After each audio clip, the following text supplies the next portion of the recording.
Ephesians 5 verse 1 and 2. Therefore, be imitators of God as beloved children, and walk in love as Christ loved us and gave himself up for us, a fragrant offering and sacrifice to God. Walk in love as Christ loved us. Yesterday I gave a few ideas about how generally we are a fragrant offering. I want to be a little bit more specific today and suggest that you go to Titus chapter 2, and you can read verse 3, 4 and 5. And in there are a whole lot of practical traits, godly characteristics to have as women. The first three are for all, he says specifically for older women, and that we be reverent in behavior, not slanderers, nor slaves to much wine. I think each one of those speaks for itself. He then goes to 7 good qualities for women in general. 2 are to wives. Love your husbands and be submissive to them. And I want to encourage you in this, that we are mimicking Christ. We are imitating Christ in that he was submissive to his Father's will. Remember in the Garden of Gethsemane, he said, if this can be taken away, please do take it.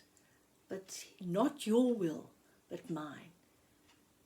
Then there's one trait as a mother, and that is to love your children. I want to encourage everyone here. You might think, well, I'm too young to have children, or I don't have children, I never will have children. But our children do not just need to be biological. We can have children who are non-biological, spiritual children. And when we love as mothers, we love unconditionally, and we're demonstrating the love of Christ. And so we're giving to the world a fragrant realization of what that love of Christ is like. Then there's 4 more qualities. The first one is be self-controlled. Ladies, self-control comes from within. Be pure. Consider what you think. Consider what you see. Consider what you hear. Are you pure in every way? Next one is a little bit weird, but working at home. It says, be working at home, taking care of the household. It might seem to be very narrow and circumscribed. Am I just resigned to be in the house the whole time? But that's not, I don't believe that's what Paul is saying here.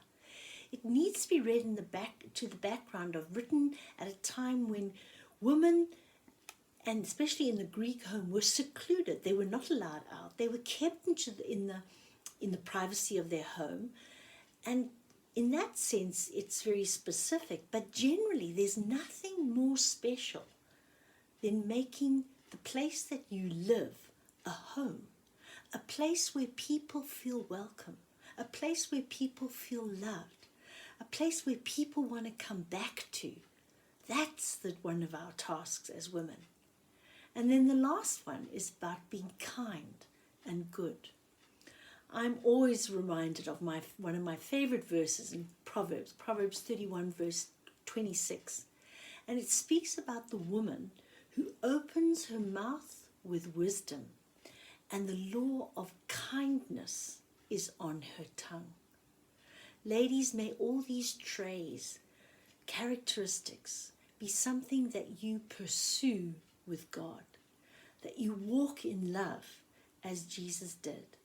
And my prayer is that you may be a sweet, sweet fragrance to those around you, each and every day. God bless you.